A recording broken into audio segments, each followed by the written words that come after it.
Good evening. You're watching the news on Croatian television. The government has adopted this year's budget rebalance and forwarded a draft of the 2018 state budget to Parliament. Finance Minister Zdravko Marić emphasized that the budget results exceeded expectations for the second consecutive year. In terms of next year's budget, Marić said state revenues were projected to be up by more than 6%, at around 17 billion euros, while spending would amount to just under 18 billion euros. The basis of our macroeconomic policies are aimed at exiting this six-year recession by stimulating growth and increasing the export of goods and services, personal spending, investments, and the more efficient absorption of EU funds. Our total revenues for 2018 are planned to be around 129 billion kuna, which represents an overall growth of 6.1%. According to next year's budget proposal, most ministries are set for a boost in funding. The Ministry of the Economy and the Ministry of Environment and Protection will each be receiving a raise of more than a quarter of their existing budgets. Meanwhile, the Ministries of Finance, the Interior and Justice will all be receiving less. I am very satisfied with the budget projections for the Ministry of Public Administration. We are talking about 500 million kuna. With that kind of money, we can complete all of the projects that we have in front of us and live up to the expectations of the government.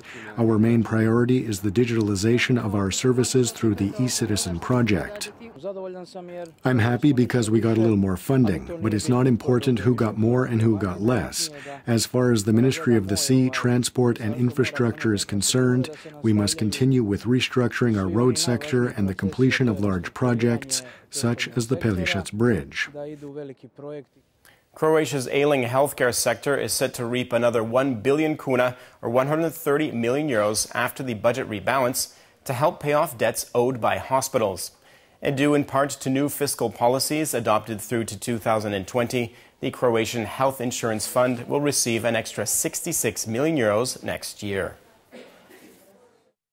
I'm as happy as I can be considering the situation, but unfortunately the money isn't enough for all of our needs. Our debts are, like I've said many times, a problem that we can only resolve in two possible ways: to try and rationalize our spending and to increase the flow of money into the healthcare system. The SDP has submitted a motion in Parliament for a vote of no confidence in the government over the handling of the Agrokor affair.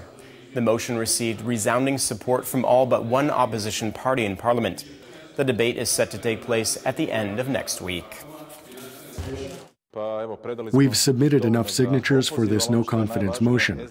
But the most important thing now is that the SDP has the responsibility to clean up this cesspool of corruption which members of this government find themselves in because of the Agrokor affair. I expect every MP who doesn't have their hand in the cookie jar to vote in favor of this motion. Europol, the EU's law enforcement agency, has added Ivica Todorić, the disgraced ousted owner of Agrokor, to its most wanted list. Todorić is wanted in Croatia on suspicion of corruption, fraud, and the falsification of documents. County prosecutors in Zagreb issued a European arrest warrant for Todorić 10 days ago, with a European red notice issued 2 days later. This type of warrant is a formal request to seek and arrest a suspect for the purpose of extradition. Meanwhile, Todorić responded via his blog, claiming he was not on the run from Croatian authorities and that his conscience was clear. He added that he would not return to Croatia because the allegations against him were politically motivated and that he had been denied the presumption of innocence and other basic human rights. In related news, Ivica Todorić's status as the honorary president of the Croatian Employers Association has been frozen. The announcement came from the association president, Davor Majetic, ahead of a strategy meeting for 2018 with government representatives. Discussions revolved around how to increase economic growth, as well as reforms to the public administration, education system, and labor market. We made the decision here a few days ago. Obviously, Ivica Todorić is an important person within the association. He has done a lot for us and employers as a whole, and that is something we won't soon forget. He accomplished a lot and we respect him for it. It wasn't an easy decision for us to make, but we had to accept the circumstances as they are and react accordingly. Forbes magazine has included Croatian President Kolinda Grabar-Kitarović on its annual list of the world's most powerful women. Kitarović came in 39th place overall and 14th among women in politics. German Chancellor Angela Merkel continues her reign at the top of the list, while British Prime Minister Theresa May came in second place. I would be lying if I said I wasn't glad to be recognized by these international political and economic experts. At the same time, I must say that I stand with my 2 feet planted firmly on the ground. I have repeated on many occasions that I don't see myself exclusively as a female politician, but more as a politician who represents the interests of my country. I am pleased that all of my hard work and effort has been recognized and valued throughout the world. Taking a quick look at sports in Europa League football, Rijeka suffered a resounding loss at home to FK Austria 4-1. Tonight was the return leg of their 4th round Group D match, which Rijeka won in Vienna 3-1. This brings their record to 1-4 in Europa League play and relegates them to the bottom of their group.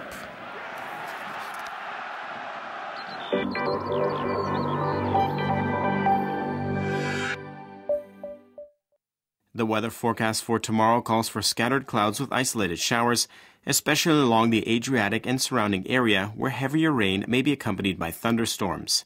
Parts of the interior will see morning fog, but mostly in central areas and higher elevations. A weak to moderate southwesterly and southeasterly wind will blow on the Adriatic. Seas partly wavy with limited visibility in places due to haze. Morning lows are between 3 and 8 in the interior and between 10 and 15 on the coast.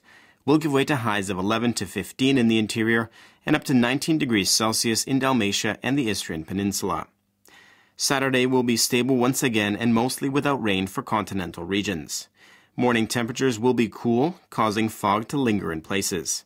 Sunday will be slightly warmer as a southeasterly wind moves in, bringing rain to Istria and mountainous areas. Heavier downpours will spread to other areas on Monday. Rain showers and thunderstorms on the Adriatic coast will be more intense. Northern areas will get a northeasterly wind, while the central and southern coast can expect a southeasterly.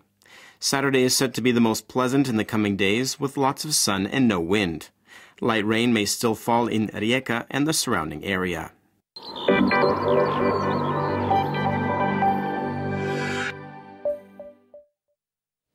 And that brings us to the end of our program. Thanks for watching. We'll see you again tomorrow night.